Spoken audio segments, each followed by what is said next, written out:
राज्यात एचएमपीव्ही विषाणूचा संसर्ग होऊ नये म्हणून टास्क फोर्स नियुक्तीसाठी नागपूर खंडपीठात याचिका, उद्या याचिकेवर सुनावणी।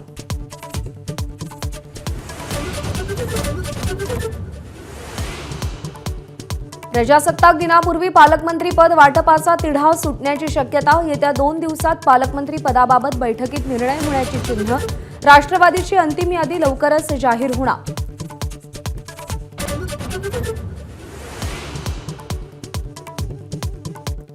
छत्तीसगडमधील बिजापूर जिल्ह्यात नक्षलींचा जवानांच्या वाहनावर हल्ला, नक्षलींच्या हल्ल्यात 9 जवान शहीद तर अनेक जण जखमी।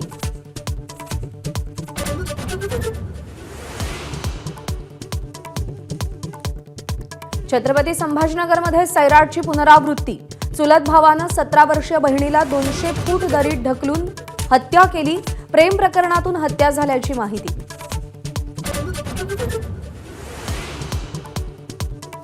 राज्यात लवकरच दुसऱ्या टप्प्याची शिक्षक भरती, शालेय शिक्षण मंत्री दादा भुसे यांची माहिती। संस्था चालकांच्या आक्षेपानंतरही भरती पवित्र पोर्टल मार्फतच। देशात पहिल्यांदाच सगळ्या शाळांमध्ये महिला शिक्षकांची संख्या पुरुषांपेक्षा जास्त। सध्या देशातील 98 लाख शिक्षकांपैकी महिला शिक्षकांची संख्या 52,03,000।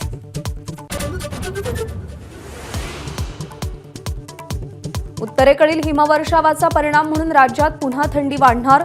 मुंबईमध्ये तापमान 14 अंशांपर्यंत घसरण्याची शक्यता, तर ग्रामीण महाराष्ट्रात 1 अंकी तापमानाचा अंदाज।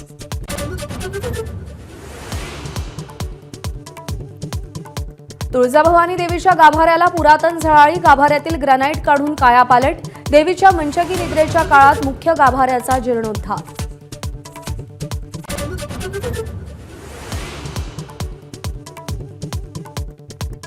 कॅनडाचे पंतप्रधान जस्टिन ट्रुडोंचा राजीनामा, खासदारांच्या दबावानंतर ट्रुडो पायउतार, पक्षनेते पदही सोडलं। एबीपी माझा, उघडा डोळे बघा नीट।